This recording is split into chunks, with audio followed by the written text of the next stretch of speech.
Um dia marcado por protestos em todo o Brasil. Enfermeiros, técnicos e auxiliares de enfermagem pedem ajuste de piso salarial nacional e jornada de trabalho de 30 horas semanais. Invasão de terras, ataques de garimpeiros e um governo que faz pouco caso das causas indígenas. Quais os impactos essas ameaças a povos originários podem nos trazer? Manifestação do dia 3 de julho se aproxima e reforça a urgência do impeachment de Jair Bolsonaro após as últimas declarações na CPI da Covid. Hoje, a parada cultural é musical e vem lá de Minas Gerais. Fica com a gente, eu sou Emília Bisotto e esse é o programa Central do Brasil, começando agora. Central do Brasil. Uma profissão que tem a sua importância, que está na linha de frente desde o início da pandemia. Muito estresse unido a muitas horas de trabalho. Nesta quarta, dia 30, enfermeiros, técnicos e auxiliares de enfermagem se uniram para uma mobilização nacional que pede a aprovação do projeto de lei 2564 de 2020. O projeto defende um piso salarial nacional e estabelece carga horária de 30 horas semanais para a categoria. Os protestos aconteceram por todo o Brasil. O repórter Afonso Bezerra nos conta mais sobre esse dia. Trilhos do Brasil. Cruciais no combate à pandemia, profissionais da enfermagem estão empenhados numa mobilização nacional pela aprovação do piso salarial e a fixação da jornada de trabalho. O projeto, que está em tramitação no Senado, sugere o valor de R$ 7.315 para enfermeiros, R$ 5.120,50 para técnicos de enfermagem e R$ 3.657,50 para auxiliar e parteiras, além das 30 horas semanais de jornada. Ludmila Outes, presidenta do Sindicato dos Enfermeiros de Pernambuco, comenta a importância desta mobilização. Nada mais justo do que a gente ter melhores condições de trabalho para esses profissionais que arriscam suas vidas diariamente desde antes da pandemia. Então, o que a gente pede com esse PL é um piso salarial digno e uma jornada de trabalho também digna, para que a gente possa também viver, também sobreviver. De acordo com o Observatório da Enfermagem, 887 profissionais morreram vítimas da Covid-19. A categoria também denuncia excesso de carga horária de trabalho, acúmulo de empregos para obter renda suficiente, além de cansaço, perturbação do sono e dificuldade para se concentrar. Dados da Fiocruz apontam que 43% destes profissionais não se sentem protegidos no ambiente de trabalho. Um cenário que pode ser alterado pela aprovação do PL, como aponta James Francisco, presidente do Conselho Regional de Enfermagem de São Paulo. É fundamental que a enfermagem tenha uma carga horária de trabalho muito bem definida para que leve à diminuição do estresse, do burnout, da depressão, dos riscos para o paciente, para a segurança do paciente, para os riscos ocupacionais. Os profissionais, entidades de classe e sindicatos realizaram nesta quarta, dia 30, uma série de atos pelo país para pressionar os senadores pela aprovação do PL do piso salarial. Não é de hoje que comunidades indígenas vêm sendo ameaçadas e têm sofrido ataques. A falta de perspectivas de proteção e a anulação de novas demarcações de terra é uma realidade. Ataques a tribos, mortes e descaso do governo federal são apenas algumas consequências desse pouco caso. A política de Jair Bolsonaro atua para proteger interesses de grupos econômicos que desejam explorar terras indígenas. A repórter Nayata Wani nos dá mais detalhes sobre essa condição. Nacional.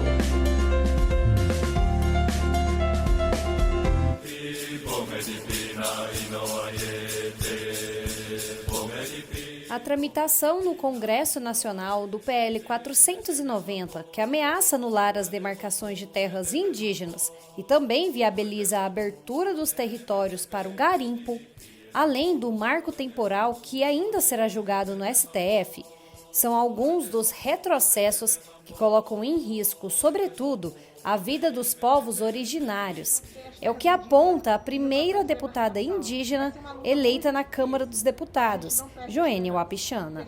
A questão indígena ainda é muito desconhecida aqui nesse Congresso e o desrespeito é muito grande. Infelizmente, nós somos minoria aqui. Então, que é importante manter os direitos dos povos indígenas, manter o respeito, manter as terras indígenas e o processo de demarcação. Vai ser uma luta muito difícil, mas a gente não perde a esperança, porque a gente já resiste há mais de 521 anos.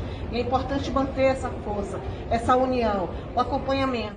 Em uma reunião recente do Conselho de Direitos Humanos da ONU, o Brasil foi citado pela primeira vez como um país que tem cometido crimes sistêmicos contra os indígenas, causando o risco de um genocídio destes povos. Um dos casos que se somam a estes crimes são os ataques de garimpeiros armados contra as comunidades Yanomamis.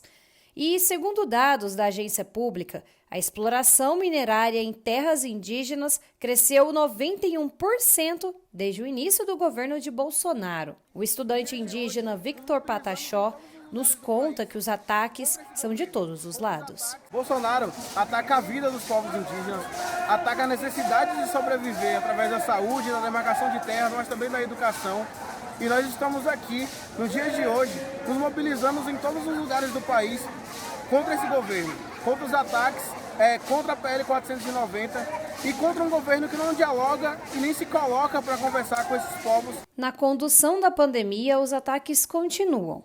Com mais de 1.100 indígenas mortos pela Covid-19, segundo a Articulação dos Povos Indígenas do Brasil, a APIB, o governo restringiu a vacinação apenas aos indígenas que vivem em aldeias, excluindo essa população que vive em contexto urbano. Ela é uma das principais referências da Marcha Mundial das Mulheres em São Paulo. É feminista e integra o tema às lutas populares que busca representatividade feminina e igualdade entre os gêneros. Estará presente na manifestação do dia 3 de julho contra o atual presidente do Brasil, Jair Bolsonaro. Sônia Coelho conversou com a repórter Nayá Tauane sobre o protagonismo das mulheres na luta contra Bolsonaro e assuntos que norteiam o tema. Vamos conferir. Entrevista Central. Olá, hoje vamos conversar com a dirigente da Marcha Mundial das Mulheres, Sônia Coelho, sobre os atos contra o presidente Jair Bolsonaro, marcados para o próximo dia 3 de julho. Sônia, seja muito bem-vinda ao nosso programa. Muito obrigada, Nayá. A pressão contra o presidente Jair Bolsonaro tem crescido. Nos últimos dias, muitas denúncias relacionadas à compra de vacina apareceram, apontando casos de corrupção no governo. Esses casos, eles podem interferir nas alianças de Bolsonaro e enfraquecer sua base? Bolsonaro, mentindo para a população brasileira, se elegeu também com esse discurso da transparência, que era contra a corrupção, que ia fazer um governo diferente. Obviamente que nós sabíamos que não, porque todo mundo já conhecia, nós dos movimentos, conhecíamos a trajetória de Bolsonaro, então sabíamos que uma hora isso ia aparecer, mas ele foi escondendo o tempo todo, então agora está estourando, e é a coisa mais grave que poderia acontecer, o tipo de corrupção assim, mais danosa, mais perversa, que é na compra de vacina. E além dos atos unificados, alguns movimentos populares também realizam manifestações simbólicas e ações de solidariedade. Como tem sido essa relação entre a solidariedade e a organização das mulheres? As mulheres e a população das comunidades, das periferias, está vivendo uma situação de fome, com a carestia, com o problema do gás, de não ter dinheiro para alimentação, o desemprego é maior entre essa população de mulheres negras, então a gente tem que fazer as duas coisas, tanto pensar e contribuir e organizar essas ações de solidariedade com essas mulheres, com essas comunidades, sem deixar de fazer esse trabalho de mobilização, de participação nas frentes aí de luta para derrubar o Bolsonaro. Essa coisa da solidariedade, ela é fundamental justamente para a gente construir esse diálogo com essa população, né, que está mais necessitada, e entender nessa conjuntura desse momento, isso é fundamental, né, aliar as duas coisas. E foi protocolado o super pedido de impeachment contra o presidente Jair Bolsonaro. Esse documento ele foi assinado por mais de 700 entidades e unifica outros 120 pedidos de impeachment do presidente. Na sua opinião, Sônia, como essa ação ela pode interferir na conjuntura política? Todos os arranjos e acordos, né, que o Bolsonaro fez, né, com o Congresso, com o Centrão, colocando Lira lá, foi justamente para evitar que os pedidos de impeachment chegasse à pauta do Congresso, né? E acho que esse momento ele é crucial, porque é o momento que está acontecendo a CPI, que a CPI está revelando, né, toda essa corrupção. E a pandemia ela atinge as mulheres brasileiras de diversas formas. Além da própria Covid, houve aumento do desemprego, da fome, carga de trabalho e o agravamento da violência doméstica. Como a Marcha Mundial das Mulheres tem debatido essa situação? As mulheres não pararam, as mulheres trabalharam mais e continuam trabalhando mais, cuidando das pessoas. Quando você tem escola fechada, quando você tem creche fechada, né, são as mulheres que têm que dar conta, né, de todo esse trabalho. E essa situação toda, né, que vai se agravando, né, de miséria sem perspectiva, né, no país, de emprego.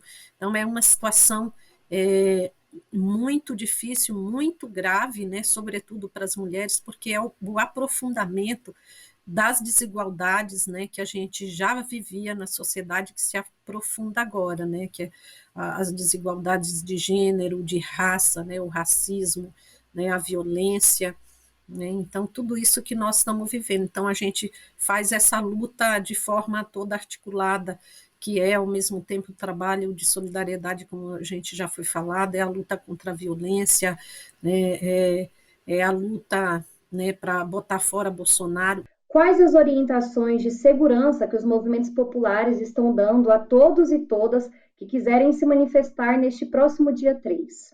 É fundamental manter as medidas sanitárias. A gente, desde o feminismo, fala muito, né, de que o cuidado ele precisa ser algo coletivo. Então, a gente tem que se cuidar, levar nossa máscara. Quem tiver mais uma máscara boa, né, leva também para ofertar para outras pessoas. Então, a gente tem feito isso, tem tido barraquinha nos atos, distribuindo máscara. Quem tem álcool gel, tem um pouquinho a mais, leva esse pouquinho a mais também, né, para a manifestação, compartilha. Então, a gente tem visto isso, tem visto esse cuidado, né, o tempo todo compartilhado, uma tem álcool, compartilha com os outros e vai cuidando, vê que a pessoa não está passando álcool na mão, vai lá, põe na mão o álcool. Então, esse cuidado compartilhado, ele é fundamental, né, porque nós queremos nos manter vivos, nos manter lutando. Uma banda que surgiu em 2007 dentro de uma garagem de Ribeirão das Neves, região metropolitana de Belo Horizonte, em Minas Gerais, tem como estilos predominantes o rock, reggae, soul e o punk. Agora, o grupo está lançando um novo projeto musical. O single Início terá live de transmissão e, segundo a banda, é música destinada a todos os públicos. Confira. Parada Cultural.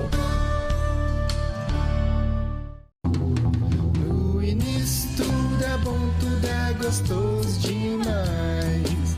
Tudo tem sabor, quero mais. No início tudo é bom, tudo é gostoso demais. Nossa banda, ela leva do rock, vai do rock até o punk, reggae, né, Pri? E dentre outras vertentes também. Meu nome é Priscila Bispo, sou uma das integrantes da banda Piso Molhado. Quero agradecer o Manga também, nosso integrante aí da banda. Nós fomos contemplados pela Lei Aldir Blanc e o nosso projeto já está disponível no YouTube.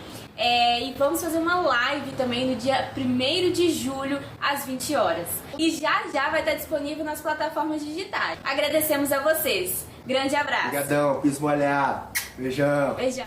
Programa Central do Brasil fica por aqui. Eu agradeço a sua audiência e te espero amanhã. Tchau.